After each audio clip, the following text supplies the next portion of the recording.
Het regende weer in Amsterdam. Ik liep snel door de natte straten, zonder doel. In mijn tas had ik maar 20 euro. Meer had ik niet. Mijn schoenen waren oud en de koude wind blies door de gaten in mijn broek. Maar het ergste was hoe ik me voelde. Ik voelde me leeg en alleen. Thuis lag mijn moeder ziek in bed. Ze was zwak en elke dag ging het slechter. Ik was erg bang om haar. Ik kon haar niet helpen. Ik had geen werk, geen geld en geen plan. Alles in mijn leven voelde verkeerd. Het leek of alles langzaam bergaf ging. Ik voelde me alleen, ook al waren er mensen om me heen. Niemand wist hoe het echt met me ging. Terwijl ik verder liep, fluisterde ik zacht tot God. Alsjeblieft, geef me een kans. Geef me werk. Ik wil iets veranderen. Ik wil mijn moeder helpen.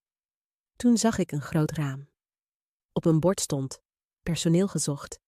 Per direct starten. Mijn hart sloeg sneller. Misschien was dit mijn kans. Ik liep naar binnen. Het huis was heel stil, bijna alsof het sliep. Ik klopte 1 keer, maar niemand antwoordde. Toen klopte ik nog eens. Een grote man deed de deur open. Zijn ogen leken moe, alsof hij lang niet had geslapen. Zijn stem was rustig en laag. Ja? Vroeg hij. Ik haalde diep adem en zij zag dat ik werk zocht. Hij keek me even aan en zweeg. Toen zei hij: kom morgen om 8 uur, wees op tijd. Langzaam sloot hij de deur. Ik bleef nog even staan en wist niet of het echt was gebeurd. Zacht zei ik dank je. Die nacht vertelde ik mijn moeder dat ik werk had gevonden. Ze glimlachte zwak en zei zacht: werk hard, mijn Lena, en blijf vriendelijk. Ik beloofde het haar. De volgende ochtend was ik heel vroeg bij de villa. Een vrouw deed de deur open en legde mijn taken uit. Ik poetste tafels, waste af en vouwde kleren. Alles was groot en heel stil. Het huis had veel kamers, maar het voelde leeg. Er was geen lach en geen muziek, alleen voetstappen. Rond de middag zag ik hem weer. Meneer Steen zat alleen bij het raam en las papieren. Hij keek niet op. Ik zette het dienblad zacht neer en zei: uw koffie, meneer. Hij knikte alleen. Ik keek hem kort aan. Zijn blik was ver weg, alsof hij elders dacht. Zo gingen de dagen voorbij. Hij glimlachte nooit en stelde bijna geen vragen. Op een avond, toen ik zijn werkkamer poetste, zag ik een foto op de grond. Op de foto stond een vrouw met een klein jongetje. De vrouw zag blij uit. Voorzichtig legde ik de foto op zijn tafel. Toen hij binnenkwam, vroeg hij rustig of ik het beeld had aangeraakt. Ik zei zacht dat het op de grond had gelegen. Hij keek me kort aan. In zijn ogen was geen woede, alleen diepe droefheid. Toen draaide hij zich om en zei dat ik kon gaan. Die nacht kon ik niet slapen. Steeds dacht ik aan zijn gezicht. Ik voelde dat hij van binnen erg gekwetst was. Misschien miste hij die vrouw. Misschien was zij zijn vrouw geweest. Ik wist niet waarom het me raakte, maar het deed het. De volgende ochtend stond hij bij de deur en zei zacht dat ik goed werk deed. Ik glimlachte en zei dank je. Het was zijn eerste vriendelijke woord. Mijn hart werd warm. Enkele dagen later hoorde ik bij het poetsen een geluid. Een glas viel uit zijn hand en brak. Zijn vinger bloedde. Ik rende snel naar hem en zei dat hij moest wachten. Ik pakte een doek en drukte die op zijn hand. Hij keek verbaasd. Ik zei rustig dat het zo beter werd. Hij keek lang naar mij en fluisterde dat ik geen angst voor hem had. Ik glimlachte en vroeg waarom ik bang zou zijn. Hij zei niets, maar in zijn ogen zag ik iets nieuws, een klein licht als hoop. Zacht zei hij dank je, Lena. Mijn naam uit zijn mond klonk vreemd, maar ook warm. Die avond vertelde ik mijn moeder dat hij geen slecht mens was, alleen erg eenzaam. Ze glimlachte en zei dat ik wat licht in zijn leven moest brengen. Ik lachte en zei dat ik maar een huishoudhulp was. Ze antwoordde dat soms ook hulp harten kan repareren. Die woorden bleven lang in mijn hoofd. Vanaf die dag besloot ik niet alleen het huis schoon te houden, maar ook wat leven te brengen. Ik wist niet dat dit huis later mijn moed, mijn hart en mijn idee van liefde zou testen. De dagen in de villa gingen heel langzaam voorbij. Ik werkte van 's morgens tot 's avonds. Ik waste af, streek kleren en bracht meneer Steen thee. Meestal zat hij alleen, las papieren of keek lang uit het raam. Zijn stilte hing overal in het huis. Soms wilde ik vragen of het goed ging, maar ik deed het niet. Ik was maar de hulp. Op een avond, toen ik hem koffie bracht, vroeg hij plots hoe het met mijn moeder ging. Ik was verrast en zei dat het iets beter ging. Hij knikte alleen en zei zacht goed. Dat ene woord voelde warm. Voor het eerst leek hij niet alleen een baas, maar een mens die wilde praten. Daarna veranderde er iets. Op sommige ochtenden zei hij goedemorgen. Soms liet hij een klein briefje achter met dankje. Ik merkte dat hij moeite deed. Ik was blij als hij vriendelijk was. Mijn moeder zei dat meneer Steen klonk als een eenzame man die iemand nodig heeft om te leven. Ik glimlachte en zei misschien. Op een rustige middag vond ik hem in de woonkamer. Hij keek weer naar de foto, de vrouw en de jongen. Eerst zag hij mij niet. Toen zei hij zacht dat het zijn vrouw was. Hij vertelde dat zij en hun zoon bij een ongeluk waren gestorven. Ik verstijfde. Ik wist niet wat ik moest zeggen.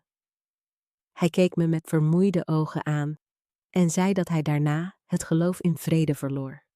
Zijn ogen waren vochtig. Ik zei zacht dat het me speet. Hij knikte alleen en draaide zich om. Die nacht dacht ik lang aan zijn woorden. Hij had veel geld, maar zijn hart was gebroken. Dat voelde heel oneerlijk.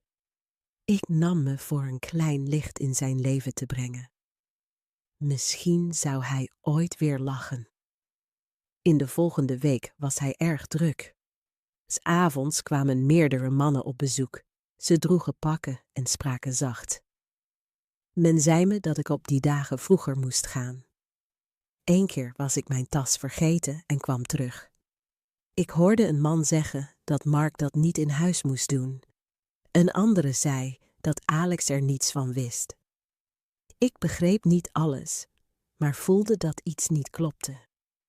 Later die avond zag ik Alex met een gespannen gezicht. Zacht zei hij dat ik moest zeggen dat hij er niet was als iemand naar hem vroeg. Ik knikte. Mijn hart klopte snel. Er gebeurde iets, maar ik wist niet wat. Enkele dagen later werd Alex ziek. Hij had hoge koorts en bleef in bed. Ik kookte soep voor hem en gaf hem zijn medicijnen. Hij zei dat ik dat niet hoefde te doen. Ik glimlachte en zei dat iemand voor hem moest zorgen. Een moment zweeg hij. Toen zei hij zacht dat niemand hem dat al jaren had gezegd. Mijn keel werd strak. Ik antwoordde dat hij dat vaker moest horen. Hij glimlachte licht. Het was de eerste echte glimlach die ik bij hem zag. Dit moment bleef in mijn hart. Ik vertelde het niemand, maar ik voelde meer voor hem dan ik mocht. De volgende ochtend, toen ik zijn kantoor opruimde, zag ik een open map op het bureau. Daar stonden woorden als krediet, overschrijving en handtekening. Ik sloot de map zacht. Later, toen hij mij daar zag, leek hij nerveus. Hij vroeg of ik iets had gelezen. Ik zei nee. Hij haalde diep adem, zei goed en vroeg mij voorzichtig te zijn in zijn kantoor. Ik knikte, maar ik voelde zijn angst. Die nacht at hij niets en bleef alleen in zijn kamer. Ik hoorde hem bellen. Zijn stem was zacht, maar hard. Hij zei dat hij de deal zou stoppen als men hem nog eens bedroog. Toen werd het stil. Ik stond dicht bij de deur en luisterde. Mijn handen beefden. Met wie sprak hij? En waarom was hij zo boos? Toen ik naar mijn kamer ging, belde ik mijn moeder.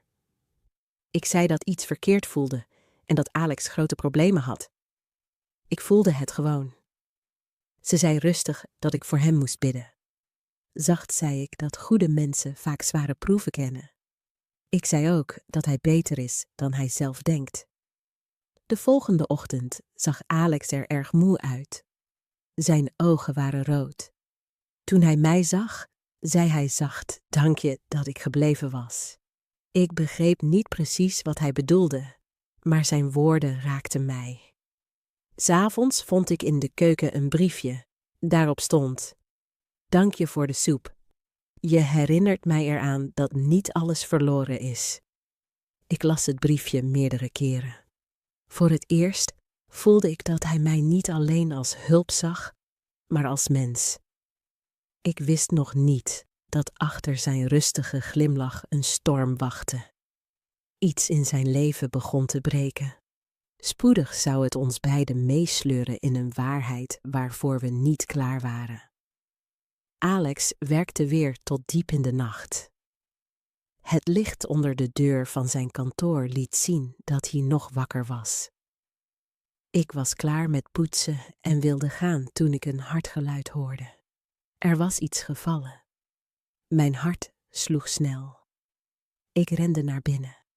Een glas lag gebroken op de vloer en Alex stond daar met bloed aan zijn hand. Ik zei snel dat hij moest wachten. Ik scheurde een stuk van mijn schort en drukte het op zijn wond. Ik vroeg hem te gaan zitten. Hij keek me aan alsof hij iets wilde zeggen, maar de woorden kwamen niet. Met zachte stem zei hij dat ik geen angst voor hem heb. Ik schudde mijn hoofd en zei dat ik het niet fijn vind als iemand gewond is. Hij keek lang naar mij en zei toen zacht dat niemand meer zo met hem praat. Zijn ogen werden zacht, bijna menselijk. Ik glimlachte een beetje en zei dat mensen dat vaker moeten doen. Ik veegde het bloed weg en ruimde de scherven op. Hij fluisterde: "Dank je." Het was lang geleden dat hij mijn naam had gezegd. In mijn kamer kon ik niet slapen. Mijn hart was zwaar en ik vroeg me af waarom hij zo verdrietig was, zelfs als iemand hem hielp. De volgende ochtend riep hij mij in zijn kantoor. Ik stond nerveus voor hem. Hij zei dat hij gisteravond hard had gesproken. Ik wilde mij verontschuldigen, maar hij zei dat niet te doen. Hij was gekwetst. Toch bedankte hij zich zacht voor mijn hulp. Ik liep naar buiten. Mijn hart klopte snel. Een paar dagen later praatte hij meer. Hij stelde kleine vragen. Of ik ontbeten had en of mijn moeder beter was. Ik zei elke keer ja. Hij knikte langzaam, alsof mijn antwoorden belangrijk waren. Op een avond bracht ik thee en zag hem met Mark Benson, een vriend uit het bedrijf. Mark glimlachte te veel. Zijn stem klonk vals. Hij zei dat Alex snel moest tekenen, anders ging de deal verloren. Alex antwoordde rustig dat hij alles eerst wilde controleren. Mark lachte zacht en vroeg of Alex hem nog steeds niet vertrouwde. Alex zei niets. Ik liep stil weg, maar zag de zorg op zijn gezicht. Die nacht liep ik weer langs het kantoor. De deur stond half open.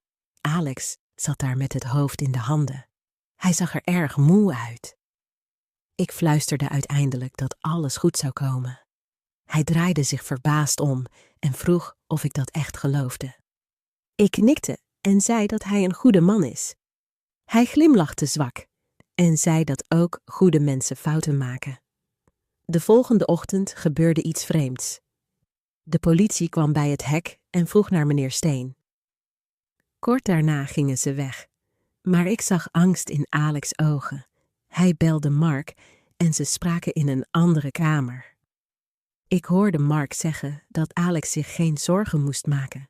Hij zou alles regelen. Later liet Alex zijn telefoon op de tafel liggen.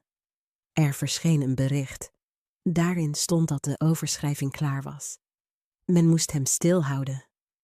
Mijn hand trilde. Ik begreep het niet, maar ik voelde gevaar. Ik legde de telefoon terug.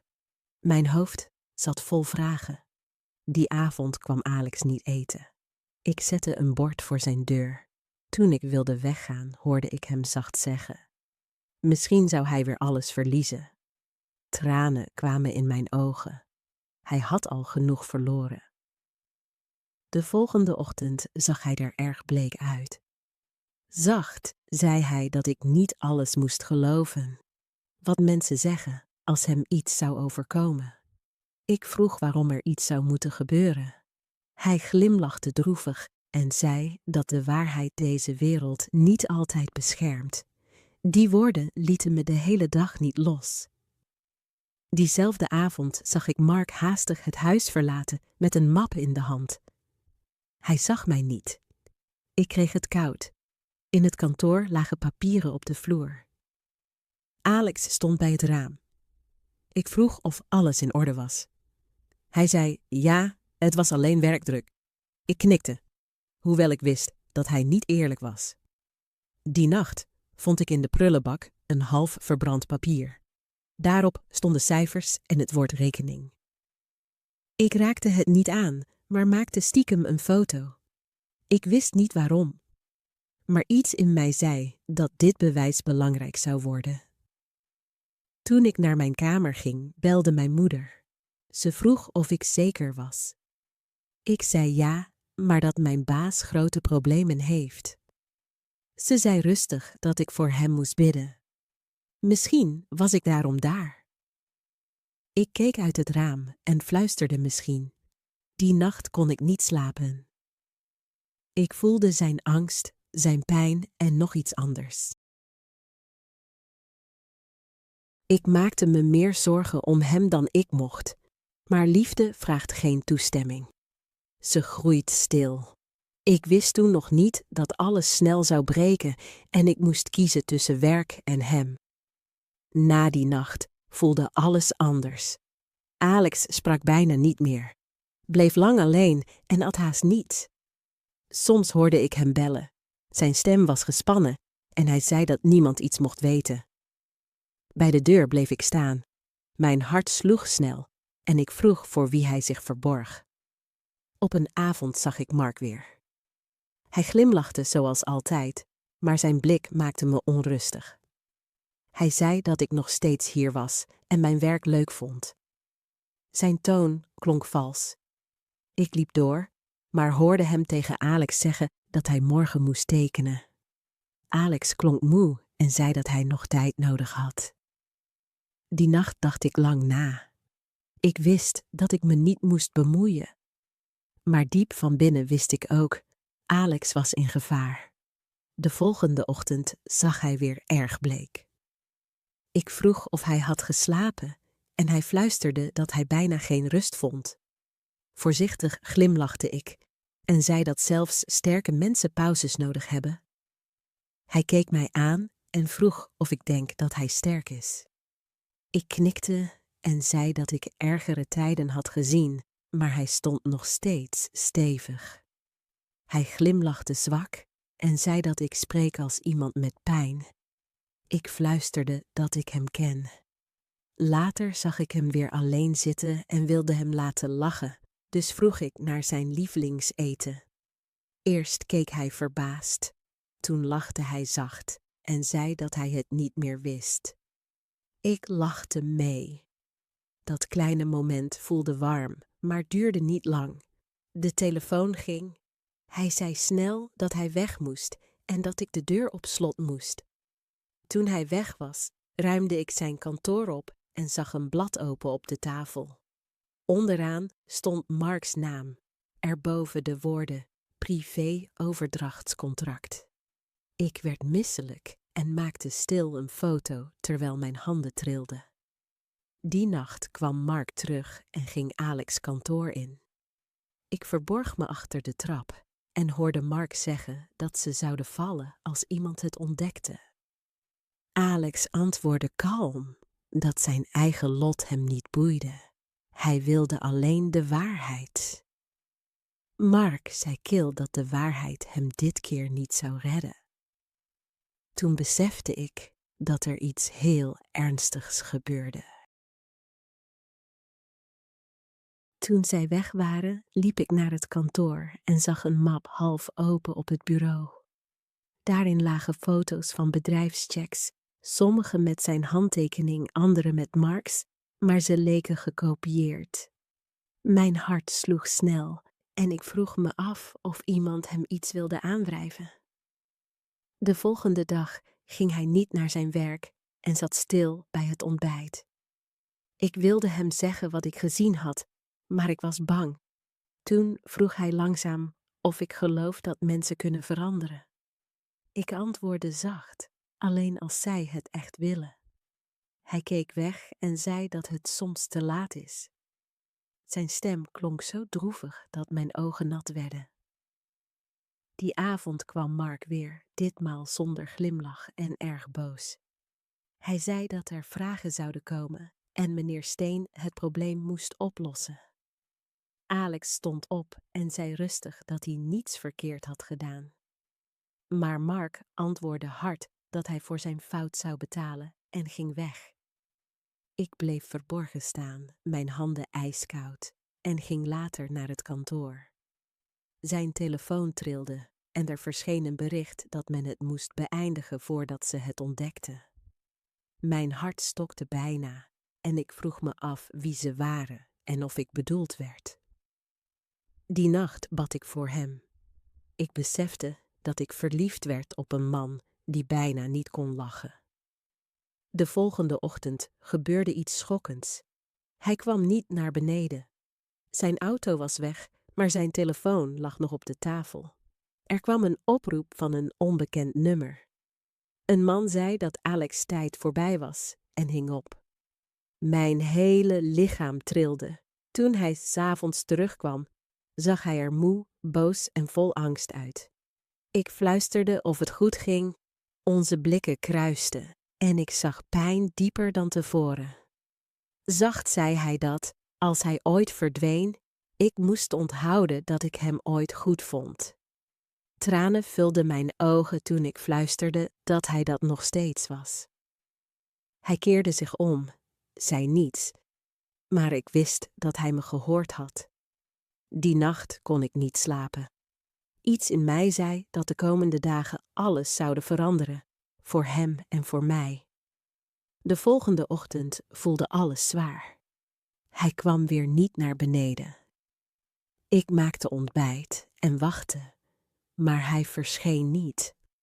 Mijn hart zei dat er iets ergs was gebeurd. Ik klopte zacht op zijn kantoor. Niemand antwoordde. Toen ik de deur opende, zat hij stil met een brief in zijn hand. Zijn gezicht was bleek. Met gebroken stem zei hij dat ze hem alles zouden afpakken. Hij legde uit dat men hem geldroof verweet en dat er bewijs met zijn handtekening was. Ik zei dat dat niet kon kloppen. Hij lachte droevig en zei dat waarheid niets betekent als leugens bewijs hebben. Toen klopte het en 2 agenten kwamen binnen om vragen te stellen. Hij verzette zich niet. Terwijl ze hem wegvoerden, keek hij me nog 1 keer aan, moe en hulpeloos. Toen de deur dichtsloeg, zakte ik op de vloer en huilde. Toen mijn moeder belde, kon ik amper spreken en zei alleen dat ze hem hadden meegenomen. Die nacht kon ik niets eten. Alles draaide om Marks bezoeken en valse papieren en nu viel alles op zijn plek. Mark had dit gedaan en Alex had de verkeerde persoon vertrouwd. Ik bekeek de foto's op mijn telefoon, de handtekeningen, het verbrande papier en het bericht. Op dat moment wist ik dat ik bewijs had. Misschien niet genoeg, maar genoeg om te vechten. Zacht beloofde ik mezelf dat ik hem zou redden. De volgende ochtend ging ik naar het bedrijf en deed alsof ik documenten bracht. Daar zag ik Mark staan. Hij praatte en glimlachte alsof er niets was gebeurd. Woede steeg in mij op. Toen hij vertrok, volgde ik hem stil. Hij liep naar een kleine loods bij de brug. Ik verborg me achter een muur en luisterde. Hij sprak met een andere man. Hij zei dat het bedrijf van hen zou zijn zodra meneer Steen weg was. De ander vroeg naar de huishoudhulp. Mark lachte en zei dat ze maar een meisje was en niets zou doen. Mijn handen trilden, maar ik maakte een foto van hen. Plots hoorde ik een geluid. Een kist viel achter mij om. Mark draaide zich om en riep wie daar was. Ik rende weg zo snel ik kon. Hij schreeuwde mijn naam en beval mij te stoppen. Mijn benen deden pijn, maar ik rende door. Bij de hoofdstraat sprong ik in een taxi. Mijn telefoon gleed bijna uit mijn hand. Ik fluisterde dat God mij moest beschermen. Diezelfde nacht ging ik naar de politie. Ik liet hen de foto's en de berichten zien. Een agent keek sceptisch en zei dat ik maar een hulp was, waarom ik zo zeker was. Ik antwoordde dat ik hem ken en dat hij koud kan lijken, maar geen leugenaar is. De politie controleerde alles, vroeg me te wachten en zei uren later dat ze het zouden onderzoeken. Ik ging naar huis, vol angst, maar ook met hoop. De volgende dag bezocht ik hem. Hij zat stil, zijn ogen leken leeg. Ik zei zacht dat hij niets fout had gedaan en dat ik het zou bewijzen. Hij keek me lang aan en vroeg waarom ik zo om hem gaf. Mijn stem brak toen ik zei dat ik in hem geloof en in het goede in hem. Hij sloot zijn ogen en zei dat nog nooit iemand zoiets tegen hem had gezegd. Tranen stroomden over zijn gezicht. Ik hield zijn hand en beloofde dat hij snel vrij zou zijn en ik zijn waarheid zou terugbrengen. 'S Avonds belde de politie. Ze zeiden dat ze een bankrekening op Marks naam hadden gevonden met een vervalste handtekening. Ik voelde grote opluchting. De volgende dag werd Mark gearresteerd en was Alex weer vrij. Toen hij thuis kwam, opende ik de deur voor hem. Hij zag er moe uit, maar rustig. Hij zei dat ik hem had gered. Ik glimlachte met tranen en zei dat hij hetzelfde voor mij zou hebben gedaan. Hij schudde zijn hoofd en zei dat hij dat nooit zou vergeten. Ik zei zacht dat hij mij niet hoefde te danken. Hij had eens gezegd dat waarheid niemand beschermt, maar nu weet hij dat ze dat wel kan. Hij keek me aan en zei dat ik anders ben en hem weer laat geloven. Voor het eerst zag ik vrede in zijn ogen. De nachtmerrie leek voorbij, maar ik voelde diep dat er nog een storm uit het verleden kwam. Hij was wel vrij, maar hij leek niet gelukkig, eerder verloren. Op het nieuws zeiden ze dat zijn naam schoon was, maar in zijn blik lag nog angst. Thuis ging hij langzaam zitten en zei dat hij niet wist hoe hij me moest danken. Ik antwoordde rustig dat ik alleen had gedaan wat juist was. Hij zei dat mensen hun leven niet voor anderen riskeren. Ik glimlachte en zei dat ik misschien anders was dan de meeste mensen. Hij lachte kort en zei dat Mark ervoor zou boeten. Ik vroeg hem Mark te vergeten. Zacht zei hij dat hij zijn leven terug had, maar zich toch leeg voelde. Later die nacht hoorde ik een geluid bij het hek. Iemand had een steen met een briefje tegen de deur gegooid. Er stond dat ik de verkeerde man had gered en dat de waarheid nog verborgen was. Ik verstijfde en vroeg me af wie dit had geschreven. Ik rende naar hem en liet hem het briefje zien. Hij zei dat iemand niet wilde dat we doorgingen. Ik vroeg of hij wist wat dat betekende, maar hij dacht dat Mark niet alleen werkte. De volgende dag ging ik naar de politie en vroeg om nieuws. Ze zeiden dat Mark zweeg. Maar er was een hint, een oproep naar een loods kort voor zijn arrestatie. Direct dacht ik aan die plek. Ik vertelde Alex dat er misschien nog iemand was. Hij wilde niet dat ik ging, maar ik zei dat we het moesten afmaken. 'S Avonds ging ik weer naar de loods. Het licht was zwak mijn handen koud, maar ik sloop naar binnen. Ik hoorde stemmen. Eén zei dat ze de papieren moesten vernietigen voordat iemand ze vond. Ik zag 2 mannen die dossiers uit een kist haalden. Ik begon te filmen, maar mijn voet stootte tegen metaal. Het geluid galmde hard. De mannen draaiden zich om en riepen wie daar was. Ik rende weg, mijn hart bonsde wild en één achtervolgde me. Ik gleed uit en viel. Mijn arm deed pijn. Hij greep mijn sjaal en schreeuwde boos dat ik niet had moeten komen. Ik verdedigde me, trapte hem en riep dat ze een onschuldig leven hadden verwoest. Toen pakte ik een houten stok, sloeg en rende naar buiten. Buiten stond een politieauto. De agent die ik kende riep dat ik afstand moest houden.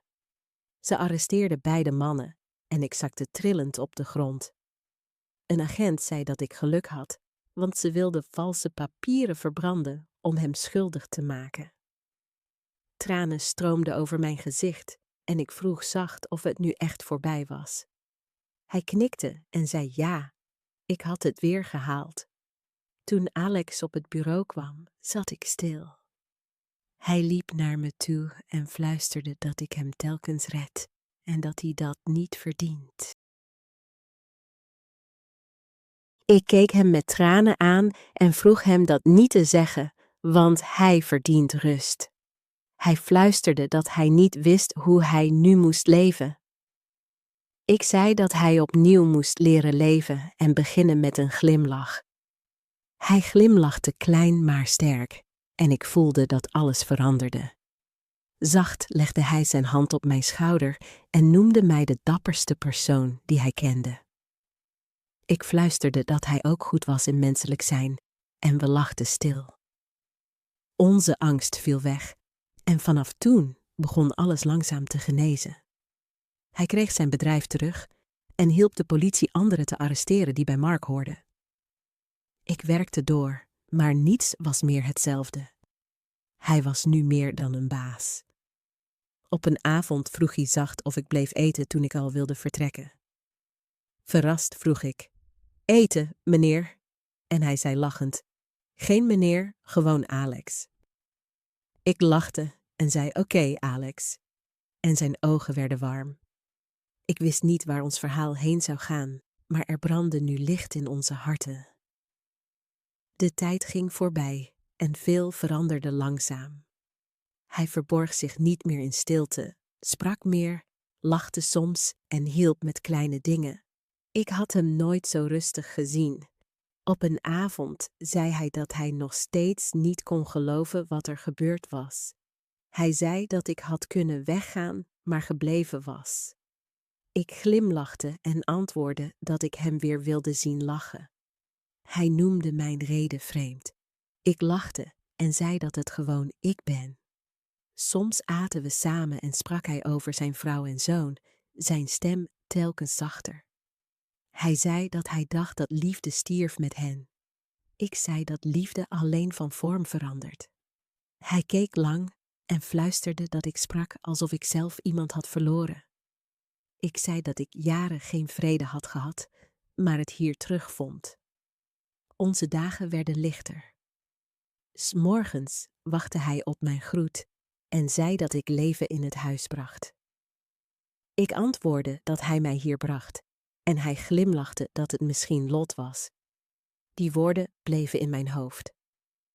Op een ochtend, tijdens het ontbijt maken, kwam hij binnen en gaf mij een envelop.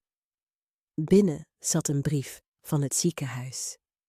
De behandeling van mijn moeder was volledig betaald. Met tranen vroeg ik waarom. Hij zei zacht dat ik meer voor hem had gedaan dan wie ook. Ik drukte de brief tegen mijn hart en fluisterde dankje. Vanaf toen groeide onze nabijheid stil verder. Geen sprookjesliefde, maar iets echts. 2 gewonde harten leerden langzaam weer kloppen. Soms keek hij naar mij tijdens het werk. Zijn stille blik zei genoeg. Op een avond kwam hij met een kleine glimlach thuis en vertelde dat de firma nu veilig was. Ik zei dat dat goed nieuws was. Hij dacht aan een nieuwe afdeling en wilde dat ik die zou leiden. Verbaasd vroeg ik? En hij zei dat ik slim en trouw was en hij mij vertrouwde. Die nacht sliep ik niet en dacht hoe vreemd het leven is. De man die mij ooit bang maakte is nu de persoon bij wie ik mij veilig voel. Ik keek uit het raam en fluisterde dat ik denk dat ik van hem houd. Mijn hart klopte snel. De volgende dag vond ik hem in de tuin. Hij zei dat ik misschien pauze moest nemen en mijn moeder bezoeken. Ik antwoordde dat ik gauw weg wilde, maar niet lang. Hij vroeg waarom en ik fluisterde dat deze plek nu als thuis voelt. Hij zei niets, maar zijn ogen werden vochtig. Hij stapte dichterbij en zei dat ik bijzonder was en hem ongemerkt veranderd had. Met tranen zei ik dat ik hem niet veranderd had, alleen herinnerd aan wie hij is. Hij glimlachte en vroeg wat als hij zei dat hij mij niet wil verliezen. Even stond alles stil. Met bevende stem fluisterde ik: verlies me dan niet. Hij pakte mijn hand, keek eerlijk en zei dat ik als hulp kwam, maar nu zijn hoop ben. Mijn tranen vielen en ik zei dat hij maakt dat ik me groot voel. Hij kneep mijn hand vaster en vroeg wat er nu kwam. Ik glimlachte en zei dat we opnieuw beginnen, dit keer zonder pijn. Hij knikte en fluisterde dat hij dat ook wenst. We stonden stil, twee mensen die veel verloren en elkaar gevonden hadden. Ik wist dat niets meer werd zoals vroeger. Maar liefde hoorde nu bij ons verhaal. Alles leek rustig. Toch leerde ik dat achter vrede soms een storm schuilt. Op een ochtend sorteerde ik de post en vond een envelop zonder naam. Ik opende hem en las dat mijn vader niet bij een ongeluk stierf, dat ik Alex moest vragen. Mijn handen werden ijskoud. Toen hij 's avonds thuis kwam, liet ik hem de brief zien. Zijn gezicht veranderde en hij ging langzaam zitten. Zacht vroeg ik hem te zeggen dat het niet waar was. Hij sloot zijn ogen en zei dat het anders was dan ik denk. Met trillende stem vroeg ik hem alles uit te leggen. Hij zei dat mijn vader vroeger voor zijn bedrijf werkte. In de nacht van zijn dood probeerde hij Mark tegen te houden. Het voelde alsof de grond onder mij wegzakte. Ik vroeg of hij dat had geweten. Hij zei dat hij het later hoorde en niet wist hoe hij het mij moest vertellen. Ik deed een stap terug en zei dat hij me liet leven, werken en liefhebben, terwijl hij zweeg. Tranen vulden mijn ogen, terwijl hij fluisterde dat hij bang was mij te verliezen. Ik antwoordde dat hij mij had verloren omdat hij zweeg. Daarna ging ik naar mijn kamer en die nacht belde de politie. De politie meldde dat iemand uit Marks groep bekende dat mijn vader stierf om Alex' papieren te redden. Ik liet de telefoon vallen en besefte dat de waarheid anders was. De volgende ochtend ging ik naar hem. Hij zag er moe en bleek uit. Ik zei rustig dat hij mij eerder de waarheid had moeten vertellen. Hij antwoordde dat hij het wilde, maar steeds schuld voelde als hij mij zag. Ik ging naast hem zitten en zei dat mijn vader het opnieuw zou doen. Met tranen vroeg hij hoe ik hem kon vergeven. Ik glimlachte zacht en zei dat ik hem ken, dat hij fouten maakt, maar een goed hart heeft. Hij pakte mijn hand en fluisterde dat ik hem 2 keer redde, voor de wereld en voor hem. Toen toonde hij een papier met de naam van de Thomas van Dijk Stichting. Hij had de stichting opgericht ter ere van mijn vader om arme gezinnen te helpen. Ik huilde en zei dat mijn vader trots op hem zou zijn. Hij zei zacht dat hij trots op mij is. Die avond zaten we stil samen, zonder veel woorden, alleen vrede. Hij zei dat hij niet wist of hij mij verdiende. Ik antwoordde dat liefde niet verdiend hoeft te worden, maar beschermd moet worden. Hij zei dat hij mij dan voor altijd zal beschermen. We keken elkaar lang aan en beseften dat ons verhaal met pijn begon, maar met vrede eindigde. Die vrede ontstaat wanneer twee gebroken mensen samen leren helen.